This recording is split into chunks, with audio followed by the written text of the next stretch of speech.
विश्व हिंदी साहित्य सेवा संस्थान प्रयागराज उत्तर प्रदेश की राष्ट्रीय आभासी गोष्ठी का आयोजन किया गया है। इसका विषय है जगदीश गुप्त एवं उनकी रचनाएं। आज आयोजन की तिथि 4 अप्रैल 2026 साय 7 बजे से ये गोष्ठी स्टार्ट होनी थी, शुरुआत होनी थी। 30 अप्रैल मैडम। जी 30 अप्रैल, हाँ 30 अप्रैल 2026। सरस्वती वंदना हेतु मैं सादर आमंत्रित करती हूँ हमारे भाई आशीष कुमार हाजिरबाग झारखंड से। ससम्मान स्वागत है इस आवासीय पटल पर। सरस्वती वंदनाएं। स्वागत है आदरणीय आशीष जी आपका सरस्वती वंदना हेतु। क्या ये आशीष जी दूसरे हैं? क्योंकि आशीष जी के नाम से एक जुड़े हुए हैं। समय हो चुका है, चलिए मैं ही सरस्वती वंदना कर देती हूँ जिससे कार्यक्रम को समय से आगे बढ़ाया जा सके, है ना मैम? पुष्पा मैम, जी बिल्कुल बिल्कुल। जी या बिल्कुल प्रारंभ करिए। कुंदेन्दु तुषार या शुभ्रवरसावृता या वीणावरदण्डखण्डितकरा या श्वेतपद्मासना या ब्रह्माच्युतशङ्कर प्रगतिभिर्देवैः सदा वन्दिता सा मां पातु सरस्वती भगवती निःशेषजाड्यापहा निःशेषजाड्यापहा। आशा ही नहीं, मुझे विश्वास है कि इस आभासीय पटल पर माँ सरस्वती की कृपा हमेशा की तरह बनी रहेगी।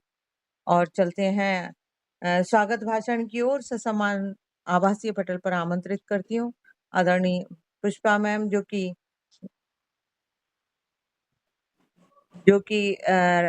उत्तर प्रदेश प्रभारी हैं। क्षमा चाहती हूँ, बीच बीच में मुझे लोगों को जोड़ना भी पड़ रहा है, इसलिए कभी कभी आवाज मेरी रुक सकती है।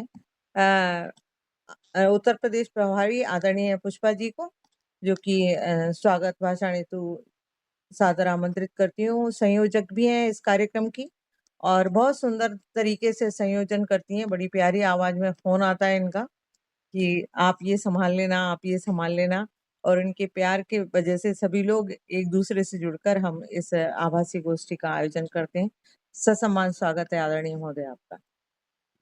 बहुत बहुत धन्यवाद डॉक्टर रश्मि जी, जो हमारी बाल संसद की राष्ट्रीय प्रभारी हैं। आपका बहुत बहुत धन्यवाद।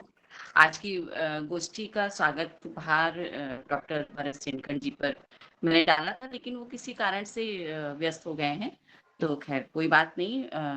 मेरे से जैसे भी हल्दी अक्षत कुमकुम से जैसे भी बन पड़ेगा, मैं आप सभी के स्वागत हेतु प्रस्तुत हूँ।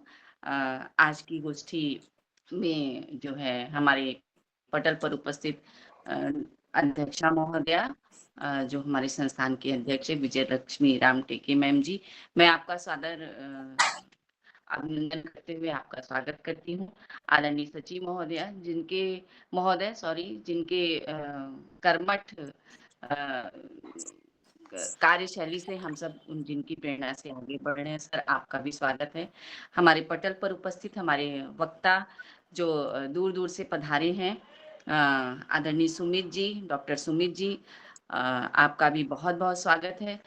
डॉक्टर नवीन जी, सर आपका भी बहुत बहुत स्वागत है। और शुक्रिया मैम, आज बहुत शुक्रिया। आज जिनको सौंपा है डॉक्टर मधु अंबानी जी, मैम आपका भी स्वागत है। जबकि आप अस्वस्थ रही कुछ दिन, तो वो सक्रिय नहीं हो पाई, लेकिन जब उन्होंने हाँ कहा तो मुझे बहुत खुशी हुई। मैम आपका बहुत बहुत स्वागत है। और गुप्तेश्वर सर जी हमारे पटल पर उपस्थित हैं, सर आपका भी स्वागत है। दीन बंधु आर्या जी भी उपस्थित हैं, सर आपका भी स्वागत है। रतिराम जी भी उपस्थित हैं, सर आपका भी स्वागत है। बहुत लोग देख भी नहीं पा रही हूँ, शायद रश्मि जी देख रही हूँ, कोई छूट रहा हो तो उसे आप अपने वक्तव्य में ले लीजिएगा। और मैं सभी का बहुत-बहुत अभिनंदन, बहुत-बहुत स्वागत करती हूँ। कोई छूट ज़रूर गया होगा क्योंकि मेरी पहले से कोई तैयारी नहीं थी, तो बार-बार मैं स्वागत करते हुए आप सभी का पद प्रक्षालन करती हूँ, कि कहीं भी कुछ रह गया हो तो मुझे क्षमा करिएगा। बहुत-बहुत स्वागत आप सभी का पटल पर। आप सभी इस गोष्ठी से जुड़िए और आज की गोष्ठी का आनंद लीजिए पूरी तन्मयता के साथ। बहुत-बहुत आभार, बहुत-बहुत धन्यवाद। नमस्कार। बहुत-बहुत धन्यवाद आदरणीय महोदया आपका। और यहाँ आज की आभासी गोष्ठी की अध्यक्षता करेंगी हमें हमारी विश्व हिंदी साहित्य सेवा संस्थान प्रयागराज उत्तर प्रदेश की अध्यक्ष आदरणीय महोदया विजय लक्ष्मी रामटेके जी। चलते हैं प्रस्तावना की ओर। काजल की काली रेखा जल भरी बदलियों जैसी, श्रम तृषा जलन रश्मि हरने जी। को घिर घिर आती है कैसी। अरुणाई के मृदु डोरे डूबे रंग में ऊषा के, सुलझा न सकूं मैं भी जिनमें निज को उलझा के। और जगमग जगमग होठता किसकी छवि से और आसन, तुम कौन किया करते हो मेरी सांसों पर शासन। मेरी सांसों पर नहीं बल्कि विश्व हिंदी साहित्य सेवा संस्थान के सभी गोष्ठियों पर शासन करने वाले आदरणीय विश्व हिंदी साहित्य सेवा संस्थान के सचिव महोदय डॉक्टर गोकुलेश्वर द्विवेदी सर को सादर आमंत्रित करती हूँ आभासीय पटल पर। प्रस्तावना हेतु स्वागत है सर, अभिनंदन है इस आभासीय पटल पर आपका। धन्यवाद रश्मि मैडम। आज के आयोजन की अध्यक्षता कर रही डॉक्टर विजय लक्ष्मी रामटेके जी, वक्ता के रूप में उपस्थित डॉक्टर नवीन सिंह जी, डॉक्टर सुमित चौधरी जी, जो अभी आभार प्रस्तुत करेंगे डॉक्टर मधु भंबानी जी, और कार्यक्रम की संयोजिका अभी जो तत्कालिक स्वागत उद्बोधन प्रस्तुत करने वाली श्रीमती पुष्पा श्रीवास्तव शैली जी, पटल पर उपस्थित गुप्तेश्वर उपाध्याय जी, रतिराम गढ़वाल जी, डॉक्टर कृष्णा श्री जी, आप सभी का स्वागत, वंदन, अभिनंदन। साथ ही इस गोष्ठी का हमेशा की तरह से एक मतलब कि जो साहित्यिक गोष्ठी के मतलब नाम के साथ जुड़ गया कि संचालन का मतलब डॉक्टर रश्मि चौबे, तो आज की इस गोष्ठी का सफल संचालन कर रही डॉक्टर रश्मि चौबे जी। विषय पे जो आज का है डॉक्टर मतलब जगदीश गुप्त उनकी रचनाएं। आज हम लोग मतलब जो ये साहित्यिक गोष्ठी चल रही है, तो गोष्ठी के मतलब जो लगातार के दृष्टिकोण से देखा जाए तो आज इसके 5 साल पूरे हो गए, लेकिन अगर शुरुआत के दृष्टिकोण से देखा जाए अगर, तो हम लोग अक्टूबर में 6 साल पूरे कर लेंगे। तो ये जो नंबर है जो 373 और 60, तो 60 जो है ये इस गोष्ठी को ये जो लगातार चली है हिंदी साहित्य को, तो ये 60वीं गोष्ठी आज है। तो इस गोष्ठी के जो भी लोग शुरू से जुड़ते रहे हैं सभी को मैं बधाई देता हूँ कि आप सबके स्नेह से आज इस हिंदी साहित्य के इतिहास पर हम लोग 60वीं गोष्ठी करने जा रहे हैं। इसमें बहुत सारे वक्ताओं, श्रोताओं और संस्थान के विभिन्न पदाधिकारियों का अपना एक अमूल्य योगदान रहा है। इस क्रम में हम लोग अगली जो हम लोग विषय थोड़ा सा हिंदी साहित्य के इतिहास से इतर होगा। हम लोग अगली बार चर्चा करेंगे हिंदी साहित्य में स्त्री विमर्श विभिन्न परिप्रेक्ष्य में, जो हम जिस तरह से निर्णय लिया था कि तीसरे महीने एक विषय हम लोग बदलते रहेंगे। तो आगामी माह में हम लोग स्त्री विमर्श पर चर्चा करेंगे। तो बहुत कुछ न करते हुए हम वक्ताओं को और हमारी अध्यक्षा महोदया को, जो खुद अपने आप एक वक्ता हैं, तो आप तीन वक्ता हमारे हैं, तीनों को हम लोग सुनते हैं। आप सभी का धन्यवाद। जय हिंद, जय भारत। बहुत बहुत धन्यवाद आदरणीय सर। सचमुच बहुत बहुत बधाइयाँ विश्व हिंदी साहित्य सेवा संस्थान के सभी सदस्यों को कि हम 5 वर्ष पूरे कर चुके हैं और हम सचमुच गौरवान्वित महसूस करते हैं कि एक बहुत बड़ी समय सीमा होती है और इसमें कहीं न कहीं कोरोना का बहुत सहयोग रहा कि उसने हमें इस दिशा की ओर मोड़ा और हम अ, आभासीय गोष्ठियों की ओर मुड़कर हमने बहुत अच्छे-अच्छे वक्ताओं को सुना और बहुत सारा ज्ञान अर्जित किया। हमारे साथ आदरणीय प्रतिभा येरेकर जी जुड़ चुकी हैं। उनका हार्दिक अभिनंदन है, स्वागत है। आदरणीय हरिराम वाजपेयी सर, सर आपको नमन है, स्वागत है, अभिनंदन है आपका। चलिए चलते हैं कुछ ज्ञान अर्जन करने के लिए। अंगों में भस्म रमाकर झूमती पवन चलती है, किसके वियोग में प्रतिपल धूमिल पावक जलती है। वसुधा है विशुद्ध हृदय में, सुधियों का शासन बैठा, किस पर सर्वस्व लुटाकर आकाश शून्य बन बैठा। जल के उज्जवल कण किसकी मुस्कानों से चालित हैं, वह कौन शक्ति है जिससे वह पंच तत्व पालित हैं। और इन पंच तत्वों में से कुछ ज्ञान बढ़ाने के लिए हम ससम्मान आमंत्रित कर रहे हैं इस आभासीय पटल पर आदरणीय डॉक्टर नवीन सिंह जी, जो कि सहायक प्राध्यापक हैं अजमेर राजस्थान से। ससम्मान स्वागत है, हार्दिक अभिनंदन है सर आपका। हम सभी आपके वक्तव्य को सुनने के लिए आतुर हैं। बहुत धन्यवाद मैम। आदरणीय अगर आप मैम अपना दरअसल यहाँ वीडियो पर खोल लें बारिश तो और अच्छा वो अभी रहेगा। आंधी बहुत मैम मैं हाँ मैं ये कहना चाहूंगा कि यहाँ बारिश और वो बहुत ज्यादा चल रही है तो बीच बीच में व्यवधान हो सकता है, कोई बात इसलिए मुझे वीडियो ऑफ रखना अच्छा पड़ेगा हाँ ताकि संवाद आसानी से हो सके। ठीक अचानक से अभी मतलब ठीक है सर, बस मौसम बिगड़ा और बहुत दिखता तीव्र रहता है ना, बारिश हो कोई रही है तो बीच व्यक्ति बीच तो में थोड़ी सी सुनने में अच्छा लगता है, लेकिन अगर व्यवधान हो जी रहा जी है मैम। तो आपको सुनना परम तो आवश्यक है। कोई बात नहीं, वीडियो ऑफ कर लीजिए, आप बंद कर लीजिए। मुझे लग रहा है और मैं इसलिए भी कर रहा हूँ कि मैम क्योंकि बीच में लाइट भी कट सकती है, इसलिए मैं चाह रहा हूँ जी कि पहले से ही जी मैं जी जी वो रखूं। जी, इसलिए स्वागत इसके लिए मैं अभिनंदन है मुझे सर। खेद है मैम, क्योंकि मौसम पे नहीं मेरा नहीं, नियंत्रण आपको नहीं है। सुनना परम आवश्यक है जी सर, जी मैम, शुक्रिया मैम इसलिए इसके कोई लिए। बात नहीं, वीडियो को ऑफ कर लीजिए। हाँ जी, बहुत बहुत धन्यवाद मैम। चूंकि सकल संसार को ज्ञान रस का रसास्वादन कराने वाली माँ भगवती, यहाँ पर उपस्थित आभासी मंच पर उपस्थित सभी विद्वद्गण, आप सभी को मेरा नमस्कार। आज जैसा विषय हम मतलब आज के लिए चुना गया है, जिस पर हम लोग चर्चा करने वाले हैं, प्रयोगवाद, और उसमें जगदीश गुप्त जी की कविताओं और उनकी रचनाओं पर हम लोग आज चर्चा करेंगे। जब कविताओं की बात आती है तो कविताओं को लेकर प्रारंभ से ही हम लोग देखते हैं कि हमारे जो शुरुआती जो आचार्य रहे हैं, सब ने अलग अलग तरीके से इसके संबंध में अपनी परिभाषाएं दी हैं। कोई इसको रमणीयार्थ प्रतिपाद का काव्यम बोलता है, तो कोई शब्दार्थों सहित तो काव्यम से लेकर के शुरू करता है। शब्द और अर्थ के सहभाव से लेकर ये जो कविता जन्मी थी, वो वहां से चल करके आगे चल करके अगर हम पश्चिमी विद्वानों के माध्यम से अगर हम इसको देखें, तो जिसको हम कहते हैं कि best words in their best order, तो कविता का तो एक रूप ये दिखता है कि जहां पर हम शब्दों को किस रूप में हम संजोते हैं, उसका संयोजन करते हैं, वो अलग अलग काल में अलग अलग रूपों में अलग अलग छंदों से बद्ध होकर हम तक पहुंची है। प्रगतिवाद से पहले प्रयोगवाद से पहले प्रगतिवाद के दौरान ही कविता को छंद मुक्त करने की बात हो चुकी थी। यहाँ पर मैं उदाहरण देना चाहूंगा, क्योंकि जगदीश गुप्त जी की कविताओं पर बात हो रही है और यहाँ पर आते आते कविता का इनके यहाँ अलग अलग रूप दिखता है।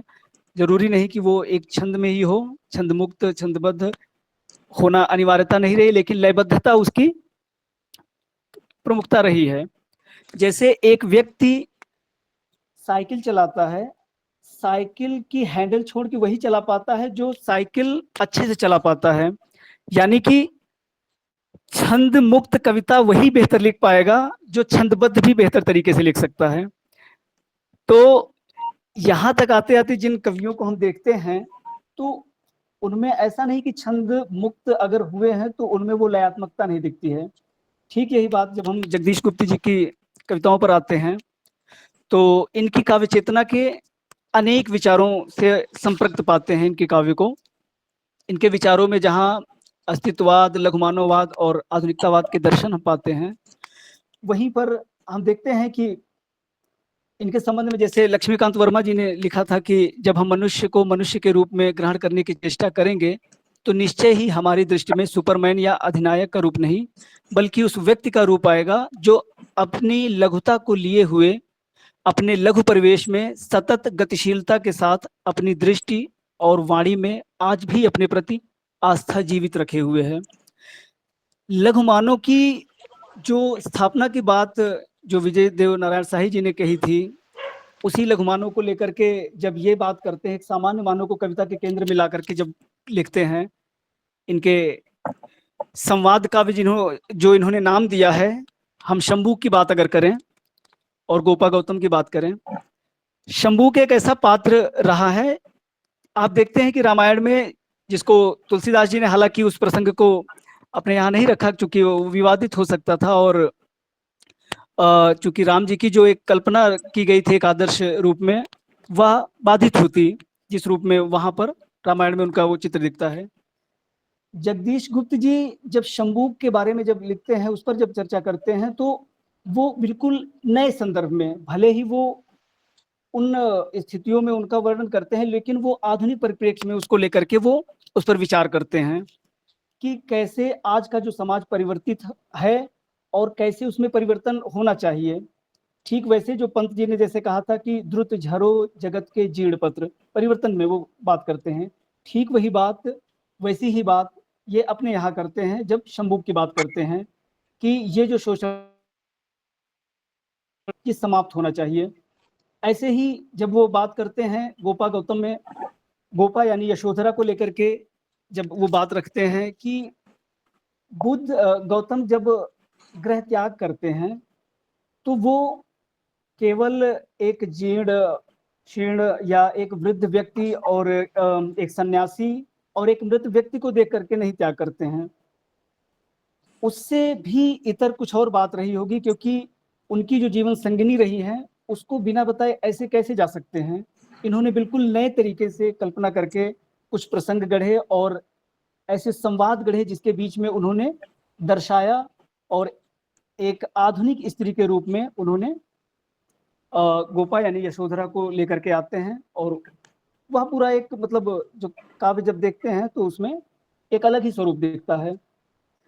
साथ ही इनके जितने भी संपादन कार्य हैं वहाँ पर हम पाते हैं कि नई कविता की समीक्षा को लेकर के उसकी जो समस्याएं थी, उसकी जटिलताएं थी, उसको लेकर के इन्होंने संपादन कार्य में बहुत अच्छे से समीक्षा लिखी है। समीक्षा को लेकर के भी जब हम बात करें तो समीक्षा के हमें दो रूप दिखाई देते हैं।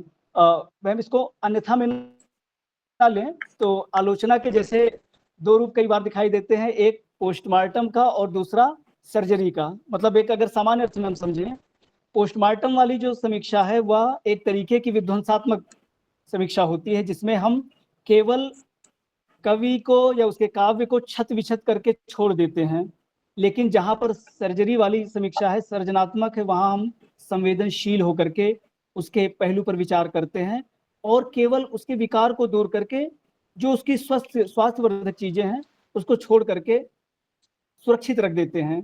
तो इनकी जो आलोचना रही, उसमें आलोचना दृष्टि रही है, वो सर्जनात्मक वाली दिखती है।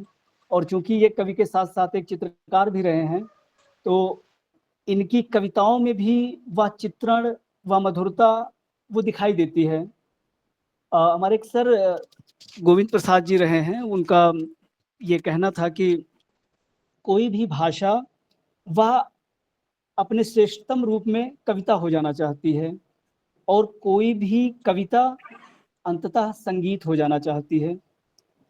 संगीत हो जाने का आशय यहाँ पर जो उनका कहने का आशय था कि जहां पर हमें शब्दों की भी आवश्यकता ना पड़े, हमें अपनी बात, अपने विचार, अपने भाव को व्यक्त करने के लिए शब्दों की भी आवश्यकता न रह जाए, क्योंकि जहां पर शब्द निरर्थक होते हैं वहां पर मौन सार्थक हो जाता है। तो वह चित्रात्मकता, वो चित्रण के माध्यम से वह ये अपने चित्रों में भी दिखाते हैं, और वही चित्रात्मकता जब कविता में ये ढालते हैं तो वो कविता में भी वो स्वरूप दिखता है, वह सौंदर्य दृष्टि इनकी दिखती है वहां पर। साथ ही इनके जब अन्य रचनाओं पर जब हम विचार करते हैं, क्योंकि इनके अगर रचनाओं का अगर हम नाम लें और उनके प्रकाशन वर्ष के बारे में बात करें तो एक लंबी लिस्ट है। नई कविता का जब संपादन करते हैं जो राजकमल से 1954 में आया था, नाव के पांव 1955 में विश्वविद्यालय प्रकाशन वाराणसी से आया, लेखक और राज्य पर भी उन्होंने विचार किया है। शब्द दंश, भारतीय कला के पदचिन्ह, भारतीय कला के जो प्रारंभिक स्वरूप रहे हैं उसको लेकर के इनका बहुत ही गंभीर कार्य रहा है जगदीश गुप्त जी का, और शायद उसकी विवेचना या संपादन करते हुए वो जो दृष्टि इन्होंने विकसित की वह इनके काव्य में भी भरपूर रूप से दिखाई देती है और बहुत ही स्पष्ट रूप से वो हमको देखने को मिल जाती है।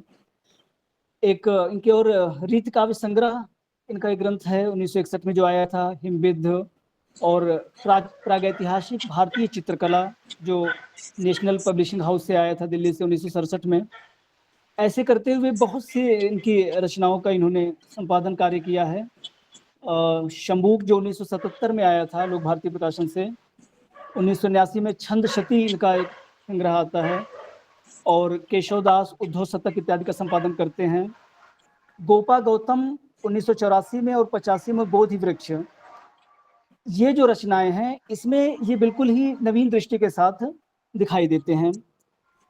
चूंकि जब हम प्रयोगवाद पर बात कर रहे थे, चूंकि हमारा विषय भी वही है, तो प्रयोगवाद से ही माना जाता है आधुनिकतावाद का आरंभ, और ये मानते हैं कि ये प्रयोगवाद जो आया वो प्रगतिवाद की प्रतिक्रिया के स्वरूप प्रकट हुआ, और चूंकि वहाँ पर प्रगतिवाद में मार्क्सवादी दर्शन का प्रभाव था, जहाँ पर ये मान सकते हैं कि समाजवादी यथार्थवाद, वर्ग संघर्ष और उसके प्रति प्रतिबद्धता, सामूहिकता के कारण ये सब एक रास्ता उसमें जो आ गई थी उसके विरुद्ध या उसमें वैयक्तिकता का अवकाश तलाशने के लिए प्रयोगवाद का आगमन हुआ।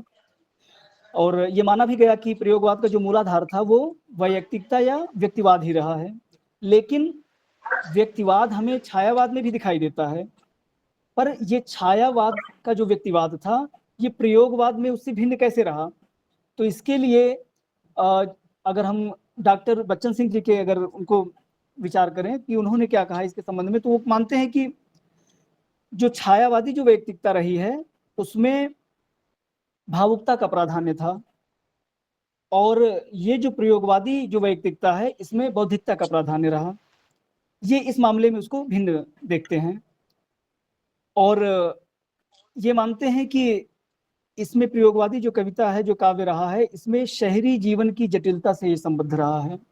शहरी जीवन की जो जटिलता आई है, जैसे जैसे गांवों से पलायन होकर के शहरों में औद्योगिकरण शुरू हुआ, उसी के बाद ही, और चूंकि इनका जो समय रहा है प्रारंभिक लेखन का, वह दौर ऐसा रहा है कि उसी समय द्वितीय विश्व युद्ध की भी स्थितियां बनी हैं।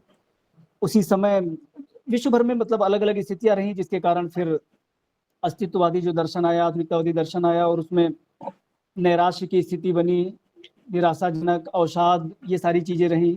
अतिबौद्धिकता के भी प्रश्न आए, और सामाजिक यथार्थ का जो चल रहा है वह अलग रूपों में वहां पर चित्रित हुआ।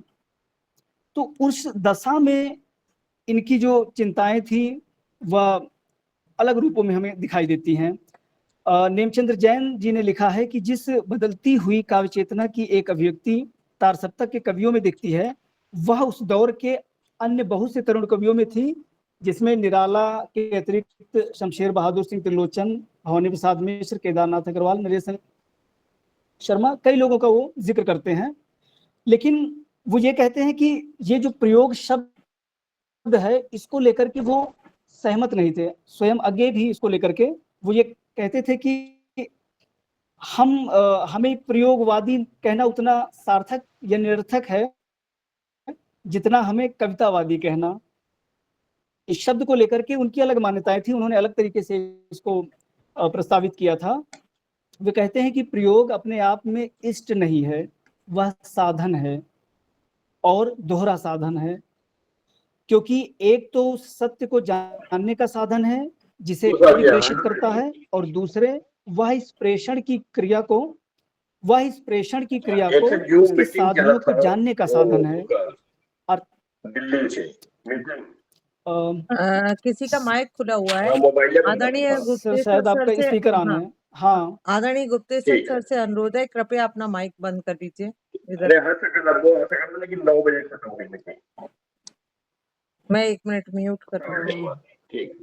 शायद सर जी ध्यान सर, नहीं दे पाए हैं। आप जी जी बोलिए सर। जी जी जी जी जी शुक्रिया मैम। तो मैम हम बात हो रही थी कि आगे जी स्वयं इस बात को स्वीकारते हैं कि प्रयोग अपने आप में इष्ट नहीं है, वह साधन है और दोहरा साधन है। और वो ये भी कहते हैं कि क्योंकि एक तो वह सत्य को जानने का साधन है जिसे कवि प्रेषित करता है, और दूसरे वह इस प्रेषण की क्रिया को और उसके साधनों को जानने का साधन है। अर्थात जहाँ प्रयोग द्वारा कवि अपने सत्य को अधिक अच्छी तरह जान सकता है, वस्तु और शिल्प दोनों के क्षेत्र में प्रयोग फलप्रद होता है। तो एक तरीके से उनका ये कहना कि क्या कहा जा रहा है या तो महत्वपूर्ण है ही, कैसे कहा जा रहा है यह भी महत्वपूर्ण है। दोनों ही तरीके से, यानी कि वस्तु और शिल्प दोनों पर ही उनकी दृष्टि जाती है और वो दोनों ही रूपों में प्रयोग को स्वीकार करते हैं। पश्चिम में जो आंदोलन हुए, जैसे न्यू सिग्नेचर 1932 में आया था, और उसके बाद उसी के एक प्रतिक्रिया स्वरूप आया था गॉड दैट फेल्ड, उसकी प्रतिक्रिया में न्यू सिग्नेचर आया था, जिसको हम मानते हैं कि प्रयोगवाद भी प्रगतिवाद के प्रतिक्रिया स्वरूप इसी रूप में आया है, जो यहाँ पर हम देखते हैं। और इसके साथ ही जब हम प्रयोगवाद के इन सारे संदर्भों को देखते हैं और जगदीश गुप्त जी की कविताओं और उनकी रचनाओं पर जब हम विचार करते हैं, तो वो प्रयोगवादी और नई कविता दोनों के मध्य वो एक झीनी रेखा के रूप में हमको दिखाई देते हैं। उनका जो लेखन है वो दोनों ही साथ साथ लेकर के चलते हैं। ऐसा नहीं कि उनको हम केवल हम प्रगतिवादी प्रयोगवादी कह दें या उनको नई कविता से मतलब काट के रख दें। दोनों ही प्रवृत्तियां उनके यहाँ हमको देखने को मिल जाती हैं। हालांकि अभी डॉक्टर सुमित चौधरी जी हैं जो जिन्होंने इस पर बहुत उनका शायद पीएचडी का भी काम ही इसी पर रहा है, तो वो और विस्तार से इस पर अपनी दृष्टि रखेंगे। उनको भी सुना जाएगा, सर को भी। लेकिन जो और कुछ जो बातें हैं, मैं उस पर बात करके मैं फिर अपनी वाणी को विराम देना चाहूँगा। जैसे कि इनके बारे में माना जाता है जगदीश गुप्त के कि ये सामान्य जन की आशा आकांक्षाओं के कवि हैं, और समकालीन कविता के परिदृश्य में ये ऐसे कवियों में एक हैं जो अपनी सहज भाषा में सच्ची सृजन क्षमता के लिए व्यापक अनुभूतियों को जनसाधारण तक लेकर आते हैं। और जहाँ तक अन्य पाश्चात्य विचारधाराओं से आक्रांत कवियों की बात की जाए, तो वहाँ पर जो इनका जो लेखन है, गुप्त जी का जो भारतीय चिंतन है, ये शाश्वतता के साथ जुड़ा हुआ है इनका काव्य सृजन। जैसे शंबूक हुआ, गोपा गौतम हुआ, बोधि वृक्ष हुआ, ये इसके बहुत अच्छे उदाहरण के रूप में पाते हैं, जिसे हम संवाद प्रधान लघु काव्य के रूप में देखते हैं। शंबूक चूंकि एक पौराणिक कथा, उसका ये प्रसंग लिया गया है, लेकिन ये पौराणिक कथा का ये प्राकट्य ना करके बल्कि उसका हम आधुनिक संदर्भों में उसकी नवीन व्याख्या के रूप में हम इसको पाते हैं। उसी तरीके से बोधि वृक्ष और गोपा गौतम के माध्यम से जब हम बातें देखते हैं, तो ये आज की स्थितियों पर गंभीर रूप से इन्होंने प्रकाश डाला है कि आधुनिक मनुष्य की जिंदगी किस प्रकार से अलग अलग समस्याओं से घिरी हुई है, और ये भले ही स्थितियों को या परिवेश को ये उन पौराणिक और ऐतिहासिक स्थितियों को लेते हैं, लेकिन उन स्थितियों में भी ये आधुनिक समस्याओं को ही प्रदर्शित करते हैं या उन पर ही विचार करते हैं। इन सब रचनाओं में कवि का एक नया चिंतन उभर के आता है और उसमें एक नया शिल्प भी देखने को मिलता है। जैसे कि अगर हम शंबूक पर जब विचार करते हैं, तो ये जो काव्य है, ये आधुनिक चेतना का खंड काव्य जो 1977 में आया था, इस काव्य की कथा रामचरित्र के उत्तरार्ध की शंबूक वध की घटना है। और जगदीश गुप्त जी की इनके काव्य कृतियों में शंभू का विशिष्ट स्थान रहा है। अपने नाम के अनुरूप यह न मात्र रामायण की कथा से संबद्ध है, वरन कवि ने शंभू के माध्यम से अनेक समस्याओं को उठाया है। जैसे कि तत्कालीन समाज और व्यवस्था को समकालीन संदर्भों में प्रस्तुत करना कवि का लक्ष्य रहा ही है। साथ ही इन्होंने किस रूप में इस व्यवस्था पर चोट की है, कि इसका एक उदाहरण देखते हैं इनकी पंक्तियों के माध्यम से। जो व्यवस्था वर्ण सीमित स्वार्थ से हो ग्रस्त, वह विषम घातक व्यवस्था शीघ्र ही हो अस्त। इसको इसी के भाव साम्य की, जैसे हम कविता जब देखते हैं अदम गोंडवी जी के यहाँ जो कहते हैं ना कि आइए महसूस करिए जिंदगी के ताप को, मैं चमारों की गली तक ले चलूंगा आपको। ये जो भाव है, जो अपने समकालीन परिदृश्य में जो ये कवि देख रहे थे, क्योंकि साहित्य समाज का दर्पण है और समाज में जो भी कुछ घटित हो रहा था, कवि अपने अपने रूप से उसको चित्रित करता है। उनकी शैली, उसको प्रस्तुत करने की शैली, देखने का जो नजरिया वो अलग हो सकता है, लेकिन उस वेदना को ये सारे कवि अपने अपने रूप में उसको ग्रहण करते हैं और उसको प्रस्तुत करते हैं। तो ठीक इसी शोषण परक व्यवस्था का नकार इनके यहाँ इस रूप में भी दिखता है और यह इनकी समाजवादी दृष्टि को भी दिखाता है। ऐसे ही गोपा गौतम के बारे में जब हम बात करते हैं तो गोपा गौतम ये एक संवाद काव्य है और इसकी रचना 1984 में हुई थी। इस संवाद काव्य में 11 सर्ग हैं। इस काव्य में भिन्न धरातल पर बुद्ध युग के प्राचीन संदर्भ में उसकी नवीन अवधारणा दी गई है। इसमें स्त्री पुरुष के पारस्परिक संबंध की अंतरंग स्थितियों का निरूपण किया गया है और उसके साथ ही मानवीय पक्ष को भी उभारा गया है। ऑनलाइन प्रोग्राम में हूँ, इस काव्य में बाद आपको कॉल करती हूँ। गोपा यानी यशोधरा और गौतम का संवाद है। संवादों की बहुलता और प्रमुखता के कारण इसे स्वयं कवि ने संवाद काव्य नाम दिया है। गुप्त जी के हम अगर इस पर विचार करें तो इन्होंने एक तरीके से कई सारे नए तरीके के काव्य का भी सृजन किया। जैसे इसको भी इन्होंने संवाद काव्य इन तीनों को नाम दिया है, शंभू को और गोपा गौतम और बोधिवृक्ष को। तो इस संवाद काव्य में भगवान बुद्ध के महाभिनिष्क्रमण की पूर्व पीठिका को नए और विश्वसनीय मनोवैज्ञानिक रूप में प्रस्तुत करने का कवि ने प्रयत्न किया है।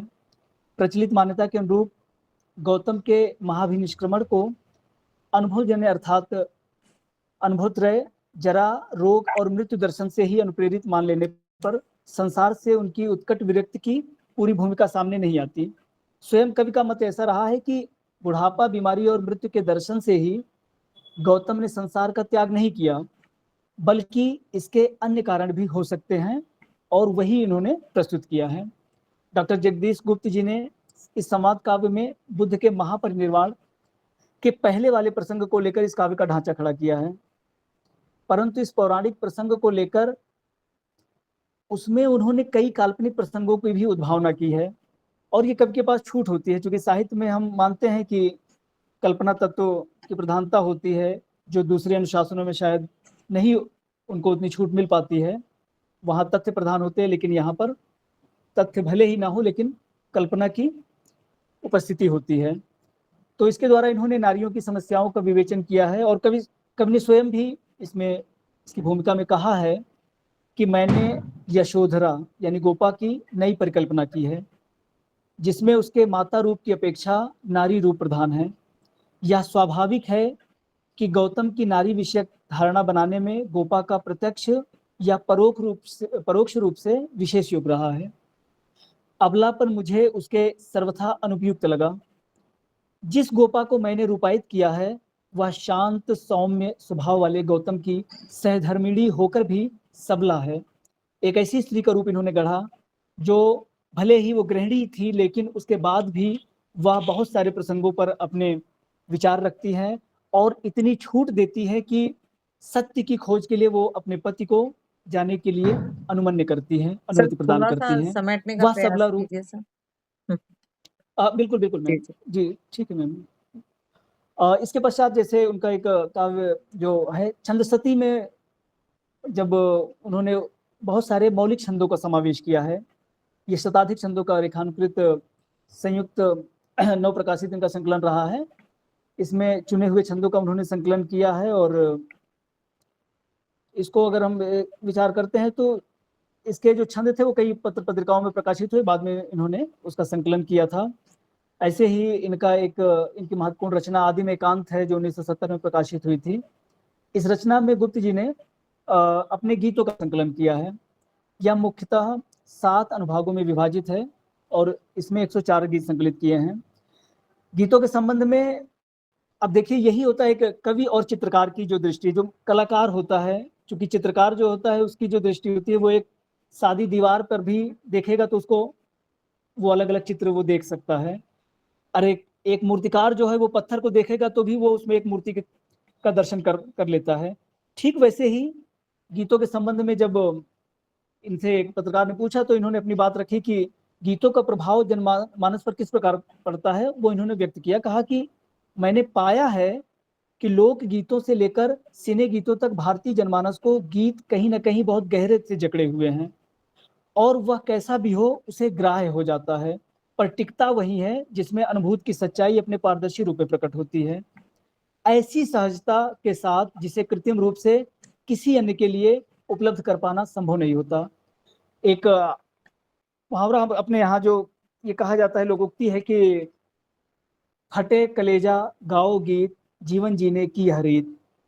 हम पाते हैं कि जो कवि हैं वो चाहे वो अपनी वेदना को व्यक्त करें या समाज की वेदना को ग्रहण करके उसको व्यक्त करें, वही जगदीश गुप्त जी की रचनाओं में हमको देखने को मिलता है। चाहे वो जब काव्य के रूप में जब लिखते हों, समाज की वेदना को ग्रहण करके वो प्रस्तुत करते हों, या किसी काव्य की या किसी वाद की जब समीक्षा करते हैं तो उसमें भी वो समाज समीक्षा के बहाने आत्म समीक्षा करते हैं और आत्म समीक्षा के बहाने समाज समीक्षा का प्रयास करते हैं। इन्हीं शब्दों के साथ मैं अपनी वाणी को विराम देता हूँ। आप बहुत बहुत सबको इतने धैर्यपूर्वक मुझे सुनने के लिए बहुत बहुत धन्यवाद। शुक्रिया। धन्यवाद आदरणीय सर, आपने लगभग सभी रचनाओं को समेटने का प्रयास किया, चाहे वो शंभू को, गोपा गौतम हो और भी अन्य, और साथ ही साथ नारियों के प्रति जो संवेदनाएं थी वो भी व्यक्त की। और आपने ये बहुत बड़ी बात कही कि समाज को व्यक्तिगत रूप से व्यक्तिगत होते हुए समाज को समेटने की उनकी प्रवृत्ति रही, और समाज को जब देखा तो व्यक्तिगत रूप में उस तरह से चले गए। तो बहुत सुंदर उद्बोधन आपका सारगर्भित हमने सुना। आदरणीय धन्यवाद, आभार व्यक्त करते हैं कि आप जैसे व्यक्तियों को सुनने का हमें अवसर मिलता है और हमारे ज्ञान में वृद्धि होती है। आज हम जगदीश गुप्त जी पर बात कर रहे हैं, जो कि चित्रकार थे, जैसे कि सर ने भी अभी अपने उद्बोधन में बताया। भारत भारती पुरस्कार से सम्मानित थे और मैथिली शरण गुप्त पुरस्कार से भी सम्मानित। ऐसे कवि के और चित्रकार के बारे में आज यहाँ पर आभासी गोष्ठी चल रही है। चलिए हम चलते हैं हमारे जो दूसरे वक्ता हैं उनका उद्बोधन सुनने के लिए। ऐसा करो जिससे न प्राणों में कहीं जड़ता रहे, जो है जहां चुपचाप अपने आप से लड़ता रहे। जो भी परिस्थितियां मिले, कांटे चुभे कलियां खिलें, टूटे नहीं इंसान, बस संदेश यौवन का यही। इन्हीं शब्दों के साथ अगले वक्ता जो हमारे साथ जुड़े हुए हैं सर, आदरणीय, उनको ससम्मान सादर आमंत्रित करती हूँ। हमारे साथ जैसा कि सर ने बताया कि शायद उन्होंने इसी विषय पर पीएचडी की है या क्या, चलिए जानते हैं अभी। आदरणीय डॉक्टर सुमित चौधरी जी, जो सहायक प्राध्यापक हैं हिंदी विभाग, छत्रपति साहू जी महाराज विश्वविद्यालय कानपुर उत्तर प्रदेश से। ससम्मान स्वागत है आभासीय पटल पर आदरणीय सर का।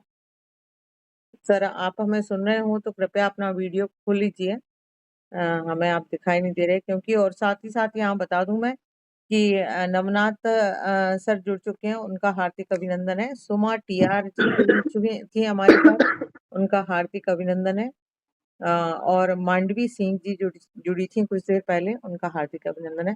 स्वागत है सर, आप दिखाई देने लगे हैं। स्वागत है, हार्दिक अभिनंदन है इस आभासी पटल पर। शुक्रिया मैम।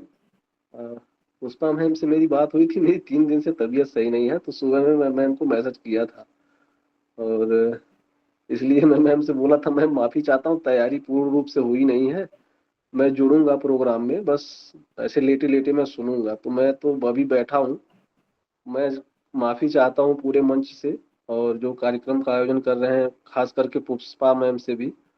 मैं बोलता तो जरूर, कुछ नई बातें जरूर बोलता।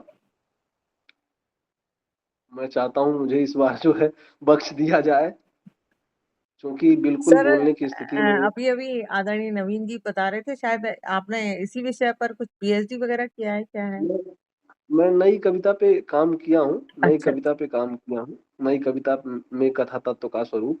और जगदीश गुप्त जी को मैंने शामिल नहीं किया था क्योंकि उस तरह की कविताएं उनके यहाँ नहीं मिल पाई थी, तो उन्हें मैंने ड्रॉप किया है। लेकिन ऐसा नहीं है कि जानकारी नहीं है, पर एक तैयारी जो होनी चाहिए वो नहीं हो पाई है। और मैं थोड़ा सा सच में 3 दिन से तबीयत बिल्कुल खराब थी। कल ही नवीन जी से बात हुई थी और मैम को मैं मैसेज किया था, और आवाज देख रही होंगी आप, बिल्कुल नहीं आ रही है आवाज। कोई बात नहीं सर, अगर तबीयत हाँ ठीक तो नहीं मैं, है तो फिर हाँ कुछ नहीं कर सकते। प्रोग्राम, हाँ प्रोग्राम को जी जी मैम। आगे बढ़ाए। और मैं प्रोग्राम सुन रहा हूँ, मैं बना हुआ हूँ प्रोग्राम में, लगातार मैं सुन रहा हूँ। जी जी जी जी, बहुत बहुत धन्यवाद सर। हाँ, अ, बाकी मैं आगे प्रोग्राम जब भी होगा मैं रहूंगा, हाँ मैं हाँ, जुड़ूंगा। मुझे बहुत अच्छा लगा कि मुझे मौका मिला, पर मैं इस मौके को भुना नहीं पाया। कोई बात नहीं सर। हाँ, चलिए थैंक यू चलते मैम। हैं। बहुत बहुत आभार आपका कि आप जुड़कर सुन रहे हैं और आपने इतना सम्मान दिया इस कार्यक्रम को, उसके लिए हम हृदय से आभारी हैं आपके सर। धन्यवाद। थैंक यू मैम, केवल थैंक यू मैम। तुम्हारे स्नेह की अमराइयों में घूमकर, केवल तुम्हारे रूप की परछाइयों में झूमकर, और सब बीत जाएगी उम्र, मैं यह सोचता था एक दिन। इन्हीं शब्दों के साथ आदरणीय हमारी अध्यक्षा महोदय, जो कि वक्ता से कम नहीं है, और हम हमेशा आशा किए हुए बैठे रहते हैं कि मैम से भी कुछ ज्ञान बटोर लेंगे हम। आदरणीय डॉक्टर विजय लक्ष्मी राम टेके मैम को ससम्मान इस आभासीय पटल पर इन्हीं शब्दों के साथ मैं सादर आमंत्रित करती हूँ अध्यक्षीय भाषण के लिए। स्वागत है आदरणीय महोदय, आपका अभिनंदन है। बहुत बहुत धन्यवाद रश्मि मैम। विश्व हिंदी साहित्य सेवा संस्थान प्रयागराज उत्तर प्रदेश द्वारा आयोजित हमारी मासिक राष्ट्रीय आभासी गोष्ठी, जिसका विषय है प्रयोगवाद जगदीश गुप्त एवं उनकी रचना। आज जैसे कि सर ने बताया कि इन गोष्ठियों को 5 वर्ष पूरे हो रहे हैं, तो सभी का इसमें अथक श्रम, सबका समर्पण और सबका प्रेम इसमें शामिल है। सबका बहुत बहुत अभिनंदन, सबको बहुत बधाई। हमारे संस्थान के परम आदरणीय सचिव डॉक्टर गोकुलेश्वर कुमार द्विवेदी सर, जिन्होंने प्रस्तावना प्रस्तुत की, और प्रस्तावना में उन्होंने हमारे कार्यक्रम की रूपरेखा के साथ में इसका करने का आयोजन का प्रयोजन क्या है, हम क्यों कर रहे हैं इत्यादि जो सब कुछ समझाया। और सबसे बड़ी बात कि 5 वर्ष पूरे हुए हैं, बहुत अच्छा लगा। कार्यक्रम की संयोजक हमारी उत्तर प्रदेश व बिहार राज्य की प्रभारी आदरणीय पुष्पा श्रीवास्तव मैडम, जिन्होंने आज स्वागत भी किया और दोहरी भूमिका निभाई। सारी भूमिकाएं वो निभाती ही हैं, और वैसे इतनी प्रवीण है कि उन्हें कोई भूमिका कभी दे दी जाए वो पीछे हटती ही नहीं है, बहुत अच्छी। साथ ही वैसे ही आज हमारी जो संचालक हैं डॉक्टर रश्मि चौबे मैडम, जो हमारे बाल संसद की प्रभारी हैं और एक बहुत कुशल संचालक हैं, और आज उन्होंने सरस्वती वंदना भी प्रस्तुत की। तो इस तरह से जब मान लीजिए किसी भी वजह से अगर कोई व्यक्ति अनुपस्थित हो जाए, होना कोई नहीं चाहता है, पर अगर होता है तो ऐसे समय में इस तरह से सारी बागडोर को संभाल लेना कुशलता का प्रमाण है, जो आज हमारी मैडम रश्मि चौबे जी ने, पुष्पा श्रीवास्तव मैडम जी ने प्रस्तुत किया है। आप दोनों को बहुत बहुत धन्यवाद। फिर हमारे आज वक्ता के रूप में हमारे पास हैं आदरणीय डॉक्टर नवीन सिंह सर, और दूसरे वक्ता आदरणीय डॉक्टर सुमित चौधरी सर, जो किसी कारणवश उनके स्वास्थ्य ठीक नहीं होने के कारण वो कुछ बोल नहीं पाए, लेकिन कोई बात नहीं, हमारे साथ उपस्थित है, यही बहुत बड़ी बात है। आदरणीय हरिराम वाजपेयी सर, आदरणीय श्री गुप्तेश्वर सर, आदरणीय डॉक्टर दीनबंधु आर्य जी, आदरणीय डॉक्टर कृष्णा मनीश्री मैडम, आदरणीय डॉक्टर सुमा टीआर मैडम, तथा यहाँ उपस्थित समस्त विद्वद्गण जो हमारे पटल पर जुड़े हैं, सबको सादर नमन।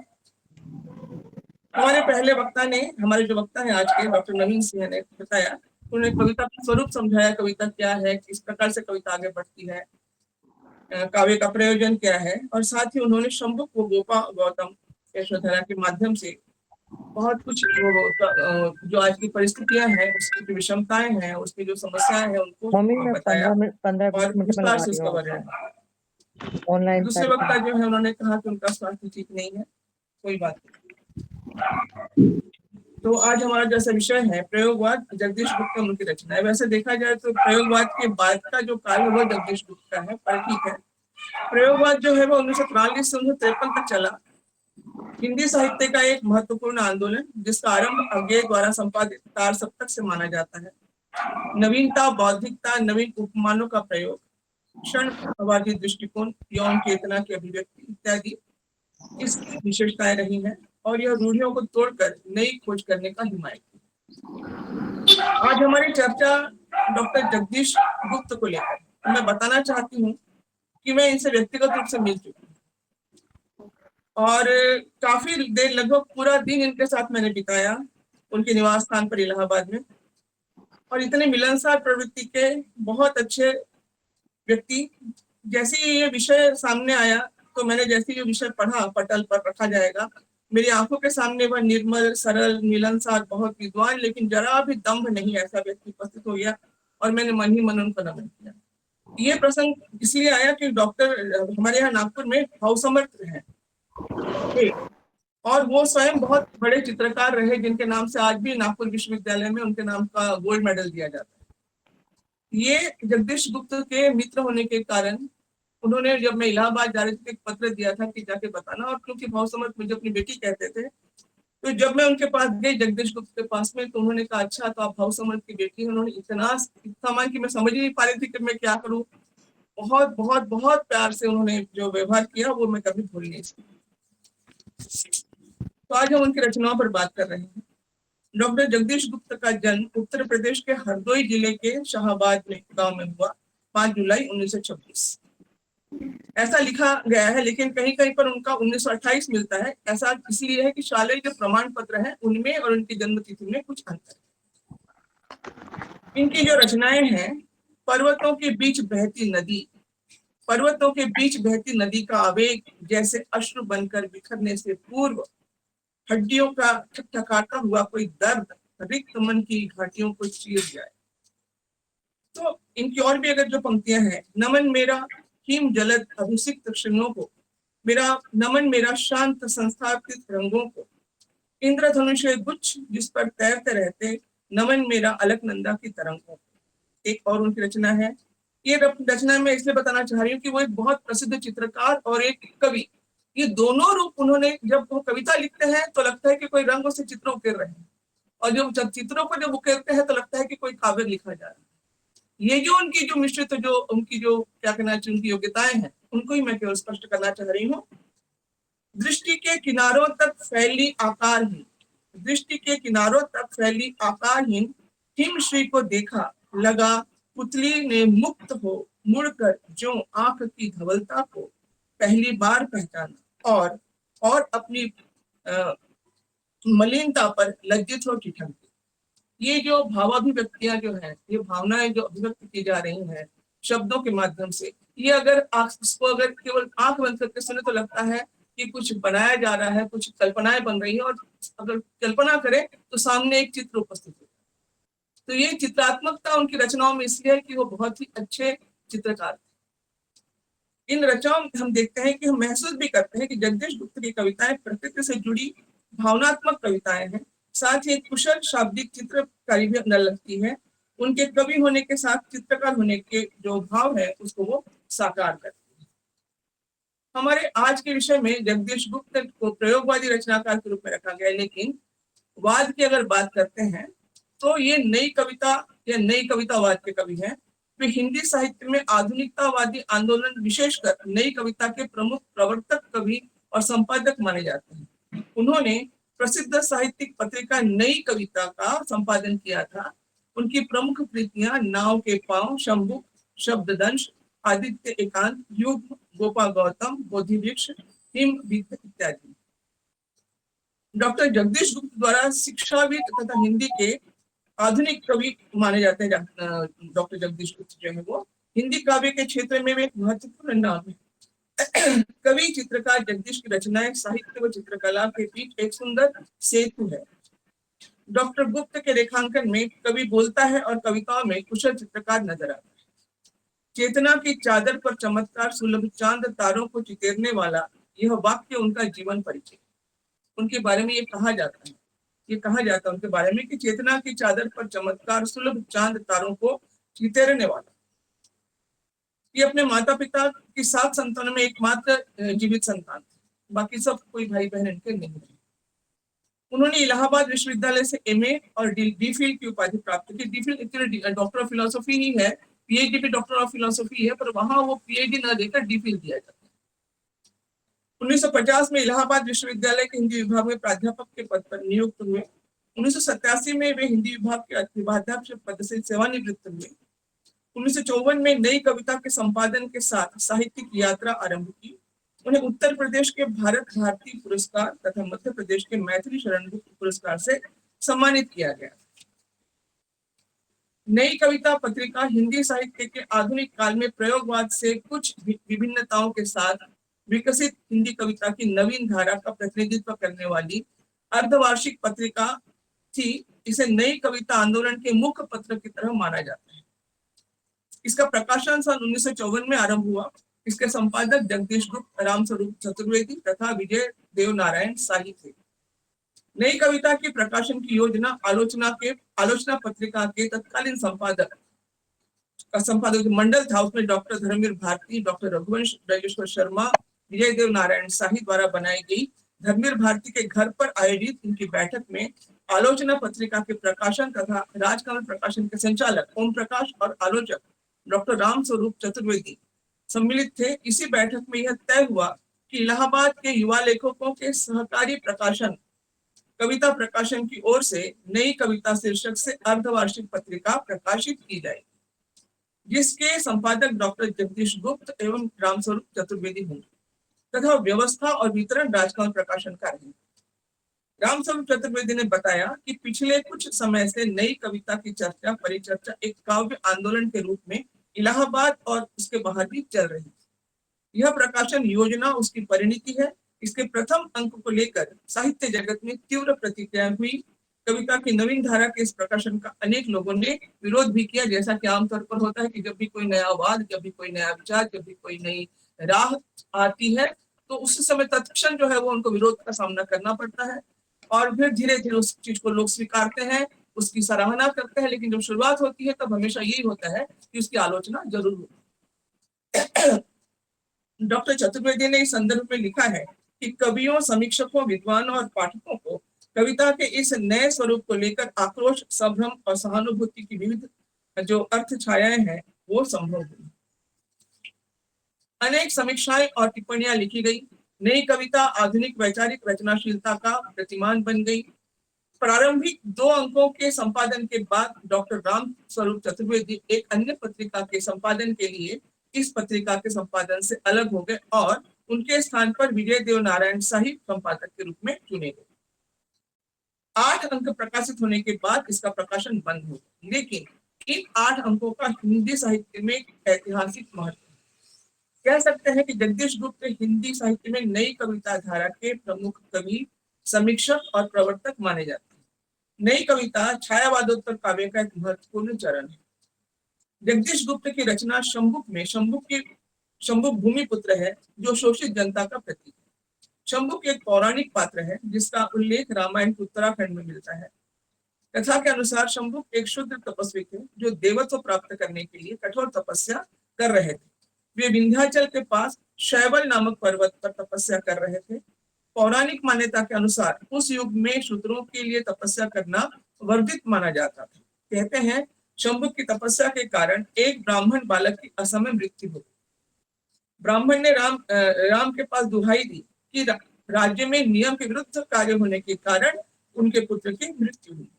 मुनियों की सलाह पर राम ने शंभुक को खोजा और उसका वध कर दिया। शंभुक के वध के बाद वो ब्राह्मण पुत्र जीवित हो गया। इस प्रकार की पौराणिक गाथा है। जगदीश गुप्त द्वारा रचित शंभुक राजद्वार, पुष्प ज्ञान, वन देवता, दंडकारण्य, प्रतिपक्ष, छिन्न शीर्ष, आत्मकथा और रक्त तिलक इन छोटे छोटे खंडों में विभाजित है जो अभी लिखा गया। शंभुक के प्रास्ताविक कथन में गुप्त जी ने लिखा है कि रक्त तिलक नामक अंश त्रेता के शंभुक को द्वापर के एकलव्य से जोड़ते हुए वर्तमान युग तक जो संस्पर्श है वो कर लेता है, जिसकी चेतना का मूल आधार ही मानवीय समता पर प्रतिष्ठित है। डॉक्टर जगदीश गुप्त एक ऐसे साहित्यकार हैं जिनके व्यक्तित्व में परंपरा और आधुनिकता का हमको अद्भुत संगम नजर आता है। वे स्वयं में एक पूर्ण संस्था थे। उनके व्यक्तित्व में एक उदात्त कवि, चित्रकार, पुरातत्ववेत्ता, प्राध्यापक, गंभीर अनुसंधानकर्ता, संयोजक, सौम्य व सहृदय व्यक्ति हमको नजर आता है। डॉक्टर गुप्त किसी खेमे या वाद से बंधे नहीं थे। उन्हें जहां कुछ भी मानवीय और जरूरी लगा उसे उन्होंने महत्व दिया और स्वीकार भी किया। वे तर्क सम्मत तथा तर्क सिद्ध तथ्यों को स्वीकार करने के लिए हमेशा आग्रही रहे। उन्हें हठ धर्मिता मान्य नहीं थी, अतः परंपरा के सजीव व जागृत तथ्यों को महत्व देते हुए उन्हें स्वीकार किया। पुराना सब जो है वो त्याज्य है और सब नवीन ग्रहण करने योग्य है, ये उन्होंने कभी स्वीकार नहीं किया। उन्होंने कहा सभी जगह कुछ स्वीकार करने योग्य है और कुछ अस्वीकार करने योग्य भी है। वे प्रगतिशीलता को साहित्यकार का अनिवार्य धर्म मानते थे। प्रगतिशीलता तर्कों, तथ्यों और वैज्ञानिक सोच पर आधारित होती है। उनकी संस्कृति और मूल्यों के प्रति गहरी आस्था थी। वे काव्य को केवल भावनाओं या रूप सौंदर्य का माध्यम न मानकर उसे आध्यात्मिक अनुभूति और जीवन के गहन सत्य की शक्ति मानते थे। जब भाषा और भाव मिलते हैं तो जीवन का वास्तविक मूल्य प्रकट होता है। भाषा तब केवल संप्रेषण का साधन नहीं रह जाती, बल्कि जीवन का सार और अनुभव बन जाती है। डॉक्टर गुप्त ने सपाट बयानी की जगह बहुत अच्छे प्रतीकों और अच्छे शब्दों को चुना है। उन्होंने छंद के साथ अर्थ की लय का समर्थन किया। साहित्य और कला का पारस्परिक संबंध उनके सभी कविता संग्रह में हमको स्पष्ट नजर आता है। इनकी रचनाओं के भाव पक्ष के साथ साथ कला पक्ष भी बहुत उत्तम है। भाषा सरल और गरिमा युक्त है। इनकी कला के लिए नहीं बल्कि जीवन के लिए। इनकी एक रचना जो कुछ प्राणों में है, प्यार नहीं, पीर नहीं, प्यास नहीं, जो कुछ आंखों में है, स्वप्न नहीं, अश्रु नहीं, हास नहीं, जो कुछ अंगों में है, रूप नहीं, रक्त नहीं, मांस नहीं, जो कुछ शब्दों में है, अर्थ नहीं, नाद नहीं, श्वास नहीं, उस पर आस्था मेरी, उस पर श्रद्धा मेरी, उस पर पूजा मेरी। इनकी एक जो रचना है बहुत सुंदर है, उसके जो आप सबके सामने मैं रखना चाहूंगी। सच हम नहीं, सच तुम नहीं, सच हम नहीं, सच तुम नहीं, सच है सतत संघर्ष। सच हम नहीं, सच तुम नहीं, सच है सतत संघर्ष भी। संघर्ष से हटकर जिए तो क्या जिए हम या कि तुम। संघर्ष से हटकर जिए तो क्या जिए हम या कि तुम। जो नत हुआ वह मृत हुआ, जो नत हुआ वह मृत हुआ, जो वृंत से झरकर। इसका मतलब जो नत हुआ वह मृत हुआ, मतलब जो झुक गया, जो किसी के कहने में आ गया, वो मरे जैसे, मतलब मृत के समान है। जैसे कि कोई पत्ता या कोई फूल अपने वृंत से, अपने टहनी से टूट कर नीचे गिरता है, वैसा वो बेजान हो जाता है। जो पंथ भूल रुका नहीं, जो हार देख झुका नहीं, जो पंथ भूल रुका नहीं, जो हार देख रुका नहीं, झुका नहीं, जिसने मरण को भी लिया हो जीत, है जीवन वही, सच तुम नहीं, सच हम नहीं। ऐसा करो जिससे न प्राणों को कहीं जड़ता रहे, ऐसा करो जिससे न प्राणों में कहीं जड़ता रहे। जो भी परिस्थितियां मिले, काटे चुभे कलियां खिले, टूटे नहीं इंसान, टूटे नहीं इंसान, बस संदेश यौवन का यही, सच तुम नहीं, सच हम नहीं। हमने रचा आओ हम ही तोड़ दे इस प्यार, हमने रचा आओ हम ही तोड़ दे इस प्यार को। यह क्या मिलन, मिलन वह जो मोड़ दे मझधार, जो साथ फूलों के चले, जो ढाल पाते ही ढले। यह जिंदगी क्या जिंदगी जो सिर्फ पानी सी बहे, यह जिंदगी क्या जिंदगी जो सिर्फ पानी सी बहे। सच हम नहीं, सच तुम नहीं। अपने हृदय का सत्य अपने आप हमको खोजना, अपने हृदय का सत्य अपने आप हमको खोजना, अपने नयन का नीर अपने आप हमको पहुंचना। आकाश सुख देगा नहीं, धरती पसीजी की नहीं। आकाश सुख देगा नहीं, धरती पसीजी है कहीं, पर एक राही को भटक कर ही दिशा मिलती सही, एक राही को भटक कर ही दिशा मिलती सही। सच हम नहीं, सच तुम नहीं। बेकार है मुस्कान से ढकना हृदय की खिन्नता, बेकार है मुस्कान से ढकना हृदय की खिन्नता। आदर्श हो सकती नहीं तन और मन की भिन्नता। जब तक बंधी है चेतना, जब तक बंधी है चेतना, तब तक प्रणय दुख से घना, तब तक न मानूंगा कभी इस राह को मैं भी सही। सच हम नहीं, सच तुम नहीं। तो इसमें केवल मेरा होना या आपका होना नहीं, जीवन का क्या यथार्थ है, संघर्ष क्या है, जीना कैसे है, ये सारी जो फिलोसफी या दर्शन हमको इस कविता में हमको नजर आता है। तो जगदीश गुप्त की रचनाएं जीवन के वास्तविक संघर्ष को सहज भाषा में अभिव्यक्त करती है। काल्पनिक दुनिया से निकालकर जीवन के यथार्थ समस्याओं और जटिलताओं का चित्रण हमें डॉक्टर जगदीश गुप्त की कविताओं में मिलता है। डॉक्टर जगदीश गुप्त की कविताओं की अभिव्यक्ति पाठक के भीतर गहरी भावनाओं को जगाती है। डॉक्टर जगदीश गुप्त की कविताएं हिंदी साहित्य की अनमोल धरोहर है। धन्यवाद। बहुत बहुत धन्यवाद आदरणीय। और जैसा कि हमने पहले ही कह चुके थे कि मैम का उद्बोधन बहुत ही अच्छा होता है और सुनकर एक संपूर्णता सी महसूस होती है, वही आज भी हुआ। और बहुत सारी चीजों को समेटा जो लग रहा था कि होनी चाहिए आज के उद्बोधन में, वो सभी चीजों को, सभी विषय वस्तु को आदरणीय महोदय ने समेटते हुए अपना उद्बोधन ऐसा लगा कि कार्यक्रम में पूरा विषय के प्रति संपूर्णता हो गई है। शायद हरिराम वाजपेयी सर भी मेरे इस बात से सहमत हैं सर के चेहरे से लग रहा है। तो बहुत अच्छा उद्बोधन, बहुत धन्यवाद आदरणीय महोदया। और अब मैं रश्मि जी जी रश्मि जी, मैं इसी रचना पर कुछ बोलना चाहता था, उसको हमारे अध्यक्ष महोदय ने बोल दिया।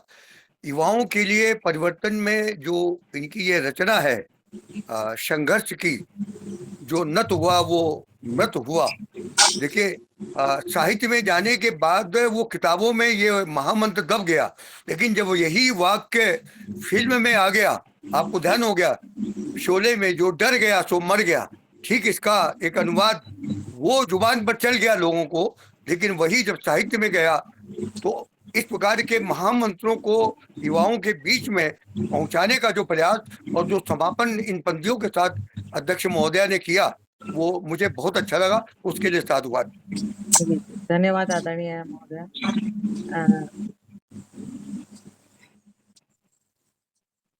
हमारे साथ अभी अभी शहनाज मैम जुड़ चुकी हैं और फरत निशा जी जुड़ी। जब मैम बोल रही थी, अपने वक्तव्य दे रही थी, तब अनीता सक्सेना जी और उपमा पाटिल जी भी जुड़ी। उनका हृदय से हम आभार व्यक्त करते हैं कि वो सब हमारे साथ, क्योंकि श्रोताओं वक्ता के सुनने के लिए अच्छे श्रोता होना भी बहुत होना जरूरी है। और संतोष शर्मा जी अभी अभी जुड़े हैं, उनका भी कोई बात नहीं, दीर्घायु दुरुस्त आए। चलिए चलते हैं अब आभार व्यक्त करने की ओर। हम जो ही ऊंचा तिर उतरी धुंधली सी छित्र पटी पर, नवनीत श्वेत सुमनों की मधुभ्रष्ट हुई अवनी पर। और हम इन्हीं शब्दों के साथ मधु भम्मानी जी को सादर आमंत्रित करते हैं, जो कि डॉक्टर मधु भम्मानी जी नागपुर महाराष्ट्र से हैं। आज का आभार व्यक्त करने के लिए ससम्मान स्वागत करती हूँ। देखिए, पुष्पा मैम ने भी बिल्कुल फूलों की बरसात कर दी है। आभासीय पटल पर स्वागत है आदरणीय महोदय का। बहुत बहुत धन्यवाद मैडम। मैडम ने अभी अध्यक्ष महोदया ने जो कविता बतलाई, उसी को मैंने शुरुआत करनी थी। अपने हृदय का सत्य अपने आप हमको खोजना, अपने नयन का नीर अपने आप हमको पोंछना। आकाश सुख देगा फसीदी है कहीं, एक राही को भटक कर ही दिशा मिलती सही। नहीं सच तुम नहीं, सच है सतत संघर्ष ही। ये 12वीं कक्षा में जब मैं पढ़ाती थी तो उनके पाठ्यक्रम में था। एक मिनट मैम, क्षमा चाहती हूँ रोकने के लिए मैं, क्योंकि आपका आभार व्यक्त हो जाएगा तब तक लोग सहभागिता प्रमाण पत्र जिनको चाहिए वो कृपया जो सूचना मैसेज बॉक्स है उसमें आदरणीय सचिव महोदय का जो सूचना दी हुई है वो पढ़ लें और अपना सहभागिता प्रमाण पत्र के लिए आवेदन कर सकते हैं। जी आदरणीय मधु भम्मानी, स्वागत है फिर से। माँ सरस्वती को नमन करते हुए आप सबको सादर नमस्कार। कार्यक्रम की अंतिम कड़ी आभार प्रदर्शन के अंतर्गत सर्वप्रथम कार्यक्रम की अध्यक्षा तथा संस्थान की अध्यक्षा आदरणीय डॉक्टर विजया लक्ष्मी रामटेके जी, जिन्होंने बहुत कुछ हमारे ज्ञान में आज वृद्धि की। मैं तहे दिल से आपका धन्यवाद आभार व्यक्त करती हूँ। वक्ता के रूप में जिन्होंने हमारा ज्ञान बढ़ाया, डॉक्टर नवीन सिंह तथा सुमित चौधरी जी का हार्दिक आभार। अस्वस्थ होते हुए भी वे पटल पर प्रस्तुत है। धन्यवाद सर आपका। विश्व हिंदी साहित्य सेवा संस्थान प्रयागराज आदरणीय सचिव डॉक्टर गोकुलेश द्विवेदी जी का मैं बहुत आभार व्यक्त करती हूँ। आभार सर। सरस्वती वंदना तथा कार्यक्रम का सफल संचालन करने वाली आदरणीय रश्मि चौबे जी का भी हृदय की आभार व्यक्त करती हूँ। आदरणीय सचिव सर ने भी कहा संचालन अर्थात रश्मि चौबे जी। कार्यक्रम की संयोजिका तथा स्वागत प्रस्तुत करने वाली आदरणीय पुष्पा श्रीवास्तव जी का भी बहुत बहुत आभार। दीदी सबको जोड़ने का प्रयास करती है, अपनी मधुर आवाज में मुझे मैसेज कर देती है और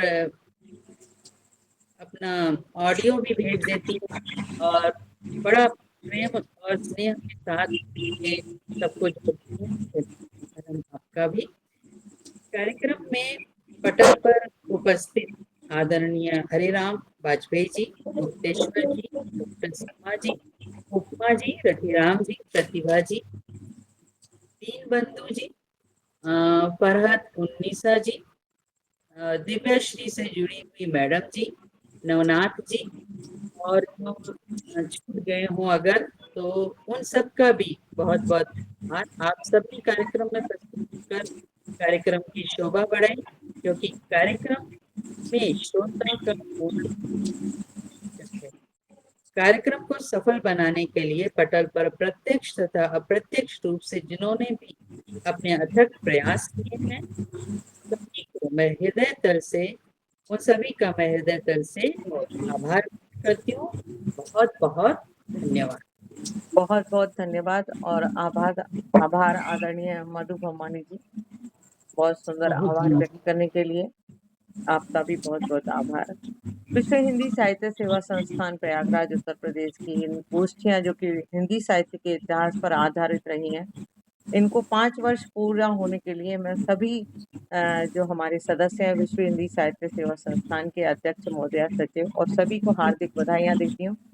ये सचमुच एक बहुत बड़ा काम होता है और हमने बहुत सारे साहित्यकारों को, कवियों को और बहुत सुंदर सुंदर उद्बोधनों से ज्ञान अर्जन किया इस आभासी पटल से जुड़कर। और विशेष रूप से मैं जो भी विषय होता है उस पर थोड़ा सा पढ़ लेती हूँ, तो वो भी मेरा ज्ञान अर्जन हो जाता है, प्रत्यक्ष रूप से भी और परोक्ष रूप से भी। तो ये विशेष रूप से मैं व्यक्तिगत रूप से भी आभार व्यक्त करती हूँ आप सभी का। और आप सभी से जुड़ना होता है हर महीने। आदरणीय अध्यक्ष महोदय से आज्ञा चाहूंगी कि कार्यक्रम को विराम दे दूं। मैम आप कहें आज्ञा हो तो। जी मैम। आज मैंने जब जगदीश गुप्त जी को पढ़ रही थी तो बड़े ही सुंदर श्रृंगार और उसको उनकी कविताएं पढ़ी और बहुत अच्छा लगा उनको पढ़कर। जिन मुस्कानों पर रीझा उनसे न कभी फिर पाया, सैकड़ों बार धीरे से मैंने मन को समझाया। इन्हीं शब्दों के साथ मैं कार्यक्रम को विराम देती हूँ और अगली बार हम फिर से मिलेंगे 30 तारीख को किसी अन्य विशेष विषय पर। जैसे कि सचिव महोदय कह रहे थे कि उनकी 5 वर्ष पूरे हो चुके हैं हमारे इस कार्यक्रम को, वैसे तो 6 वर्ष हो चुके हैं और ऐसे ही मिलते रहें और ज्ञान अर्जन होता रहे। इन्हीं शब्दों के साथ मैं कार्यक्रम को विराम देती हूँ। आप सभी का, अपनी वाणी को भी विराम देती हूँ। सभी का धन्यवाद। शुभ रात्रि। शुभ रात्रि। शुभ रात्रि मैम। सभी को शुभ रात्रि। सभी को शुभ रात्रि।